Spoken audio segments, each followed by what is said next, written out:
తర్వాత తీసుకుందాం. కన్నా రజనీ గారు నమస్తే అండి. నమస్తే సార్. అదండి, ఇప్పుడు తాజాగా చాలా ఉత్కంఠగా అందరూ ఎదురు చూసినటువంటి ఈ హైకోర్టు విచారణ సందర్భంగా ఇది వాయిదా పట్టడం జరిగింది. ఈ పరిణామాలను మీరు ఎలా చూస్తారు? సార్, ఇందాక సార్ చెప్పినట్టు ఇది కోర్టుకు సంబంధించిన రెగ్యులర్ గా జరిగేటటువంటి విధానం. అయితే ఆశ్చర్యకరం ఏంటంటే సింగూరు వెంకటేష్ గారు ఆన్ స్క్రీన్ లో కోర్టులు లేరు కాబట్టి నేను చెప్తున్నాను. మార్నింగే వచ్చి ఒక లేడీ వచ్చి దీన్ని ఇప్పుడే వాయిదా అని జరిగింది. అంటే కేసుని వాయిదా ఇవ్వమని అడిగారు.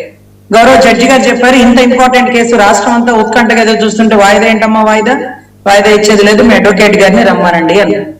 సరే అంటే అడ్వకేట్ ఎవరు అంటే అంతకు ముందు ఏదో పేరు సింగూరు వెంకటేష్ గారు. ఎవరంటే అడ్వకేట్ సమ్ చౌదరి గారు.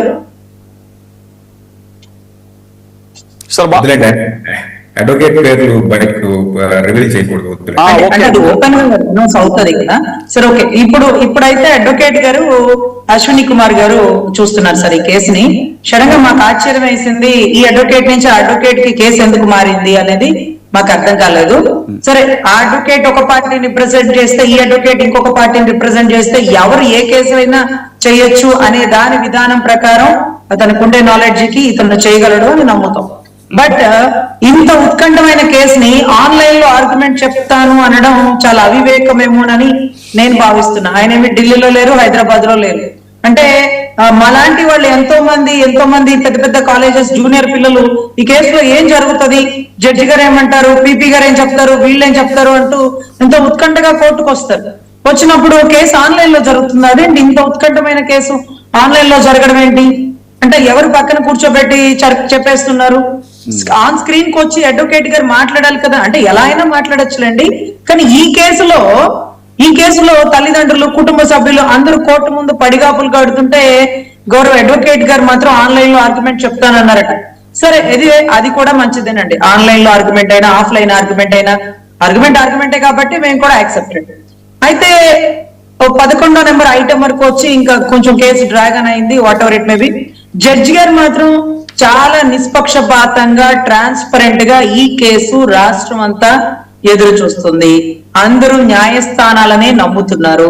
న్యాయస్థానాలు ఎటువైపు అంటే ప్రభుత్వాలు, అధికారులు, ఉద్యోగస్తులు ఎటు గాలి వీస్తే అటు వెళ్ళిపోతారు కదా. కానీ న్యాయస్థానాలు మాత్రం తండ్రి సమానమైనటువంటి తీర్పునివ్వబోతున్నాయి. సిఐ గారి మీద యాక్షన్ తీసుకోవడం ఏంటి, 15వ తారీఖు ఏం చెప్పారు, మాకు కేసులో ఏమీ తెలీదు, దయచేసి 29 వరకు వాయిదా ఇవ్వండి అన్నారు. 29 ఏం చెయ్యాలో మాకు చెప్పకుండా మీరెలా యాక్షన్ తీసుకుంటారు? లేకపోతే ఈ రిట్తో పాటు సిబిఐ ఎంక్వైరీ వేయమని స్వయాన తల్లి అడిగింది. అంటే మీరు వేస్తున్న ఎంక్వైరీని తల్లి నమ్మట్లేదు అంటే ఏం జరుగుతుంది ఇక్కడ?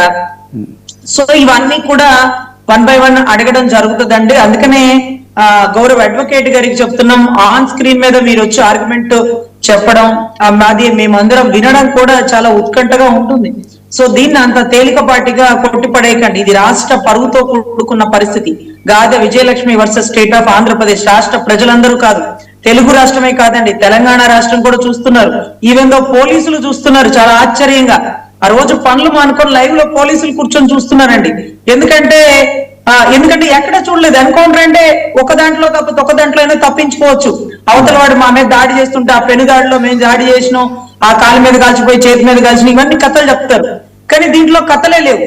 మరి కేసులో ఏమవుతుంది రజనీ గారు అని మీ బోటు వాళ్ళు అడిగినప్పుడు మేము చూసేవాళ్ళమండి. కడపలో చాలా చోట్ల, కొన్ని ఏరియాలో, రాయలసీమ కొన్ని ఏరియాలో తలకాయలు నరికేసుకుని వెళ్ళిపోయేవాళ్ళు.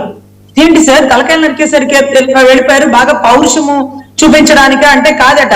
ఆ కేసుకి తలే లేని, తల ముండం లేని కేసు ఏం చేస్తామమ్మా అన్నట్టుగా, తలకాయ లేకపోతే ఎవిడెన్స్ ఏ ఉండదట. అంటే తలకి ఎవిడెన్స్ కి ఏంటి సంబంధం అంటే కేసులో ఉండదా అంటే ఇక్కడ బాడీ లేదు సార్. గౌరవ నాగరాజ్ గారు నోరు విప్పి ఒక్క మాట మాట్లాడలేదు సార్. మరి అప్పుడు ఎట్లా అవుతుంది? బాడీ దొరికినా, బూడిద దొరికినా, ఎవరు చంపారు, ఎలా చంపారు, ఎందుకు చంపారు, ఎవరు చెప్తే చంపారు, ఏ టైంలో చంపారు, ఎన్ని రోజుల క్రితం చనిపోయారు, ఇవన్నీ ప్రశ్నలు సందిగ్ధం అవుతాయి. అదే డెడ్ బాడీనే దొరకపోతే మరి మీరు మాట్లాడరేంటి, మూగ ముద్దులా కూర్చుంటారేంటి అంటే నో ఆన్సర్ చెప్పకపోతే అంటే వాళ్ళంటే కేడీల్ని కటకటాల్లో కొట్టేస్తారు. పాపం వీళ్ళు కూడా ఇప్పుడు కేడీలే కదా, మరి వీళ్ళని మనం దెబ్బ వేయకూడదు.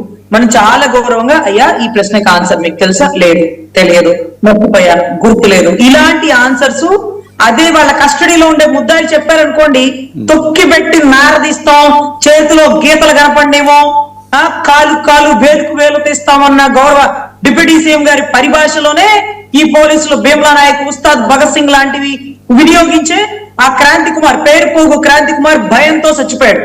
ఆ చచ్చిపోతున్న వీడియో కూడా ఎవిడెంటరీ రికార్డు వచ్చింది. అంటే వీళ్ళు మాత్రం ఇలాంటి 3rd డిగ్రీ వాడతారు. మరి వీళ్ళు ఆన్సర్స్ చెప్పట్లేదు కదా. ఏది డెడ్ బాడీ, ఎప్పుడు తీసుకొచ్చారో, ఎక్కడ పెట్టారో తెలియదు సార్. అంటే తెలియదంటే మనం ఎలా అనుకోవాలి? మనకు కూడా 3rd డిగ్రీ కాకపోతే 1st డిగ్రీ అన్న వాడాలి కదా. మనం వాడుకోండి. టీ తాగుతారు సార్? కాఫీ టీనా? ఓకే. లంచ్ కి ఏం తింటారు సార్? ఇవన్నీ మనం మెనూ ఆర్డర్ ఇచ్చి వాళ్ళకి కూర్చోబెట్టి మేపి వాళ్ళ దగ్గర నుంచి సమాధానం తీసుకొని. వెంకటేష్ గారు చెప్తారండి. అంటే ఇది హెవియస్ కార్పస్ పిటిషన్ అయితే ఏదో రీచ్ అవ్వలేదు కాబట్టి అది రేపటికి వచ్చింది అని. బట్ ఇది నాగరాజుని సిఐడి కస్టడీకి తీసుకునే పిటిషన్ మీద అది ఫస్ట్ కి వాయిదా వేశారు. దీన్ని ఎలా చూడాలి? అఫ్కోర్స్ సార్, రెండు సైమల్టేనియస్ గా ఒకే అడ్వకేట్ గారు కాబట్టి అది ఆటోమేటిక్ గా పడి ఉంటది సార్.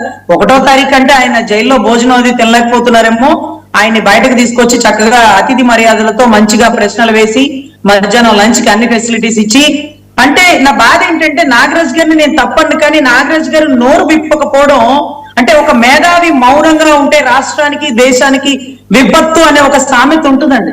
ఈ రోజు అన్ని తెలిసిన వ్యక్తి మౌనంగా ఉండడం దేనికి సంకేతం? ఏం చెప్పబోతున్నారు మీరు?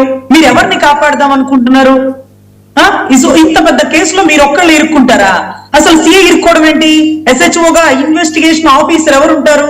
ఏ కేసులోనైనా ఎస్ఐ కదా. ఎస్ఐ ఇరుక్కోకుండా సిఐ ఇరుక్కోవడం ఏంటి? టాస్క్ ఫోర్స్ ఇరుక్కోకపోవడం ఏంటి? సీసీ కెమెరా లేకపోవడం ఏంటి? వీటన్నిటిలో మీకు ఏమైనా తెలుసా? తెలియదు. ఆ అబ్బాయి కొడుతుండగా, అంటే సిఐ గారు కొడుతుండగా చనిపోయాడా? లేదు సార్. ఇదంతా ఒక ఎత్తు సార్. నేను ఓపెన్ గా గౌరవ డిప్యూటీ సీఎం గారిని అడుగుతున్నాను, దయచేసి 99 ఛానల్ ఒక్కసారి చూడండి సార్. అతని మీద గతంలో ఉన్నటువంటి కేసు, ఫోక్సో కేసు, నిర్దోషిగా బయటకు వచ్చాడు. అతను ఆ అమ్మాయిని 2-3 రోజులు నిర్బంధించి గ్యాంగ్ రేప్ గట్లా చేయలేదు. ఆ అమ్మాయి ఎవిడెంటరీగా గవర్నమెంట్ హాస్పిటల్లో ట్రీట్మెంట్ తీసుకుని టెస్ట్ చేస్తే రేపే జరగలేదు. వాళ్ళ నాన్న ఈ అబ్బాయి మీద కోపంతో కేసు పెట్టించాడు. ఇది జరిగి 10 సంవత్సరాలైంది. ఆ పిల్ల పెళ్లి చేసుకుని ఒక బిడ్డకి తల్లి అయింది. ఈ కేసు ఎందుకు మీరు అన్ని సార్లు చెప్తారు? మీ వెనకాల ఉన్న వాళ్ళు మీతో మాట్లాడరా? వాళ్ళు మాట్లాడితే మీరు వినరా? ఈ దరిద్రం ఏంటి రాష్ట్రానికి? మీకు తెలిసి చేస్తున్నారా, తెలియక చేస్తున్నారా? సుగాలి ప్రీతి కుటుంబంలో 2 ఉద్యోగాలు ఇచ్చానంటాడు. ఒక్క ఉద్యోగమేనయ్యా, ఈ విషయం కూడా నీకు తెలియదా అని OSD మధు గారు అడిగాను సార్. ఏంటి సార్ అన్న అలా మాట్లాడుతున్నాడు? ఒక్క ఉద్యోగమే కదా అంటే, అవునండి ఒకటే.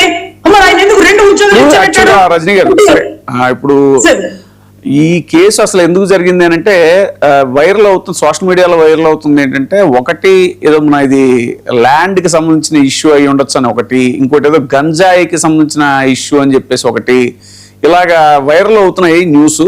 దీని మీద మీకు ఏమైనా ఇన్ఫర్మేషన్ ఉందా? సార్, ఒక కుక్కని చంపాలంటే ఆ కుక్క మీద పిచ్చి కుక్క అని ముద్ర వేస్తే మాత్రమే చంపగలుగుతారు. చంపినోడు రియల్ ఎస్టేట్ చేసినాడా, స్మగ్లరా, వీరప్పన, ఇవన్నీ కూడా అత్యాధునిక విషయాలు తెలుసుకోవాల్సిన దాని మీద పెట్టేటటువంటి తాపత్రయం. అంటే క్రాఫ్ మీద పెట్టే తాపత్రయం గ్రాఫ్ మీద పెడితే మార్కులు వస్తాయి అంటారు చూడండి.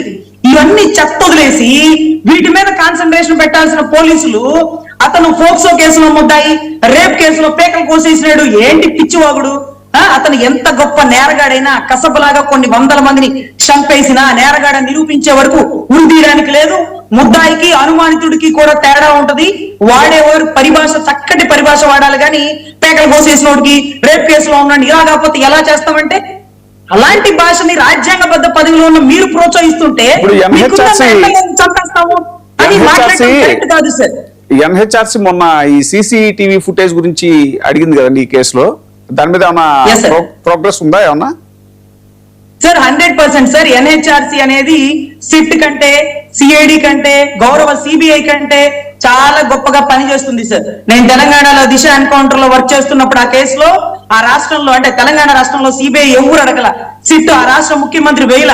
కేవలం ఒక NHRC ఇచ్చిన రిపోర్ట్ ను బేస్ చేసుకునే చీఫ్ జస్టిస్ NV రమణ గారు సుప్రీంకోర్టులో ఇచ్చిన జడ్జిమెంట్ ఈ ఎన్కౌంటర్ ఫేక్ అని. ఈ రోజు ఆ NHRC రిపోర్ట్ అడుగుతుంది ఈ వీడియో ఫుటేజ్ లేకపోవడానికి గల కారణం ఏంటి? దీనివల్లే ఎంతమందిని ముద్దాయిలుగా చేస్తుందో చూడండి ప్రామాణికంగా. అంటే ఏదైతే కేసుకి ఎవిడెన్స్ ఉంటుందో అది లేదు అంటే, లేకపోతుంది, కేసుని ఛేదించండి. అంటే కెమెరా ఎవిడెన్స్ అంటే ఇప్పుడు ఒక ఇంట్లో ఒక మర్డర్ జరిగింది సార్, ఆ ఇంట్లో కెమెరా పెట్టుకుని మర్డర్ చేస్తేనే పోలీసులు పట్టుకుంటారా? లేదే, కెమెరా లేకపోయినా పట్టుకుంటారు కదా. అంటే కెమెరా వీడియో ఫుటేజ్ లేదు అనే దాన్ని పక్కన పెట్టేసి ఇంకా సర్కమ్స్టాన్షియల్ ఎవిడెన్స్ తీసుకుంటారు, ఆ తర్వాత కొన్ని ఫ్యాక్ట్ ఆఫ్ ఎవిడెన్స్ తీసుకుంటారు, సీన్ ఆఫ్ అఫెన్స్ లో జరిగిన ఎవిడెన్స్ తీసుకుంటారు, ఇవన్నీ కూడా కలెక్ట్ చేస్తారు సార్. మార్కాపూర్ నుంచి ఎవరు తీసుకొచ్చే పాటు నలుగురు ఉన్నారు, నలుగురులో ముగ్గురు ఈ రోజు జైల్లో ఉన్నారు, ఇతను మాత్రమే బయట ఉన్నారు. ఆ ముగ్గురు ఎవిడెన్స్ తీసుకుంటారు. ఈ రోజు ఆ ముగ్గురు కూడా జైల్లో ఉన్నారట పాపం. మరి వాళ్ళని బెయిల్ మీద బయటకు తెచ్చి ఎక్కడైనా అబ్స్కాండింగ్ చేస్తారా? ఆయన కింద పనిచేసే కానిస్టేబుల్స్ అబ్స్కాండింగ్ లో ఉన్నారట.